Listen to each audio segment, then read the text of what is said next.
ফিলিস্তিন ইতিহাস, ধর্ম আর সভ্যতার এক অনন্য মেলবন্ধনের নাম। কিন্তু আজ এই ভূমি হয়ে উঠেছে পৃথিবীর অন্যতম বিতর্কিত এবং রক্তাক্ত ভূখণ্ড। হাজার বছরের ঐতিহ্য, শতাব্দীর দখলদারিত্ব আর আধুনিক রাজনীতির এক জটিল ইতিহাস লুকিয়ে আছে এই নামের পেছনে। আজকের এই ভিডিওতে আমরা সময়ের স্রোত ধরে ফিরে যাব ফিলিস্তিনের জন্মলগ্নে, জানব কিভাবে এক সময়ের গুরুত্বপূর্ণ ভূমি ধীরে ধীরে পরিণত হলো রক্তাক্ত সংঘাতের মাটিতে। ফিলিস্তিনের ইতিহাস কয়েক হাজার বছরের পুরনো। খ্রিস্টপূর্ব 3000 অব্দে ক্যানোনীয়রা বসতি স্থাপন করে এই অঞ্চলে। পরে এটি হয়ে ওঠে ইহুদি, খ্রিস্টান এবং মুসলমান এই 3 ধর্মের জন্যই পবিত্র স্থানে।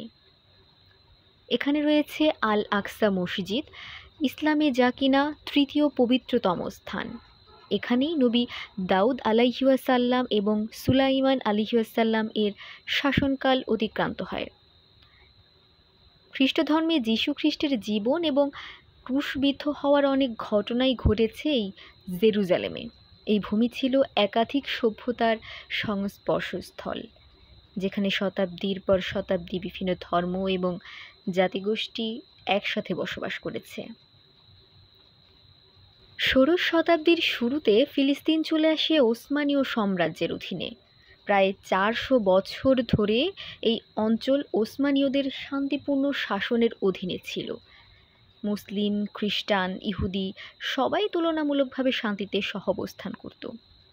কিন্তু প্রথম বিশ্বযুদ্ধের পর ইতিহাস মোড় নেয় অন্যদিকে।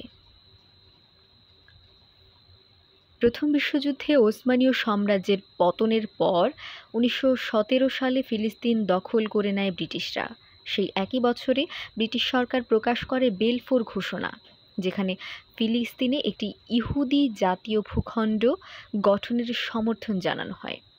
এর ফলে ইউরোপ থেকে ব্যাপক হারে ইহুদি জনগোষ্ঠী ফিলিস্তিনে অভিবাসন শুরু করে। এতে স্থানীয় আরব জনগণের মধ্যে অসন্তোষ এবং উত্তেজনা বাড়তে থাকে। 1947 সালে জাতিসংঘ ফিলিস্তিনকে দুটি ভাগে বিভক্ত করার প্রস্তাব দেয়, একটি ইহুদিদের জন্য আর একটি আরবদের জন্য। কিন্তু আরবরা এই বিভাজন মানেনি। 1948 সালে ব্রিটিশরা ফিলিস্তিন ত্যাগ করার পর ইহুদিরা ঘোষণা করে ইসরায়েল রাষ্ট্রের জন্ম। এর পরপরই শুরু হয় প্রথম আরব ইসরায়েল যুদ্ধ। লক্ষাধিক ফিলিস্তিনি তাদের বাড়িঘর থেকে বিতাড়িত হয় এবং এই ঘটনাকেই বলা হয় নাকবা বা মহাবিপর্যয়। 1967 সালে মাত্র 6 দিনে ইসরায়েল মিশর, সিরিয়া এবং জর্দানের সঙ্গে যুদ্ধে জিতে নেয় পূর্ব জেরুজালেম, পশ্চিম তীর, গাজা, সিনাই উপদ্বীপ এবং গোলান মালভূমি।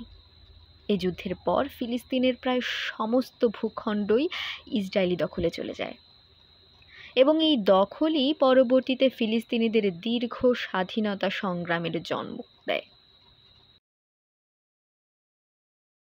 1964 সালে গঠিত হয় প্যালেস্টাইন লিবারেশন অর্গানাইজেশন PLO, যাদের লক্ষ্য ছিল ফিলিস্তিনকে স্বাধীন করা। 1987 সালে শুরু হয় প্রথম ইন্তিফাদা, একটি গণ আন্দোলন যা ইসরায়েলি দখলের বিরুদ্ধে ফিলিস্তিনিদের প্রতিরোধকে বিশ্বমঞ্চে তুলে ধরে। 1993 সালে অসলো শান্তি চুক্তির মাধ্যমে PLO এবং ইসরায়েল কিছুটা সমঝোতায় আসে। গঠিত হয় প্যালেস্টাইনি অথরিটি, যারা পশ্চিম তীরের কিছু অংশে প্রশাসনিক নিয়ন্ত্রণ পায়, কিন্তু দখল, বসতি স্থাপন এবং সহিংসতা কখনো বন্ধ হয়নি। একবিংশ শতাব্দীতে এসে ফিলিস্তিন হয়ে উঠেছে ইসরায়েলি সামরিক দখল, গাজার অবরোধ এবং বারবারের যুদ্ধের মঞ্চ। গাজা উপত্যকা 2007 সাল থেকে ইসরায়েল এবং মিশরের অবরোধে আছে। ইসরায়েল পশ্চিম তীরে অবৈধ ইহুদি বসতি নির্মাণ চালিয়ে যাচ্ছে, যা আন্তর্জাতিক আইন বিরোধী। ফিলিস্তিনের জনগণ আজও তাদের ভূমি, স্বাধীনতা এবং মর্যাদার জন্য লড়ছে। ফিলিস্তিনের ইতিহাস কেবল একটি ভূখণ্ডের নয়, এটি এক জাতির টিকে থাকার গল্প।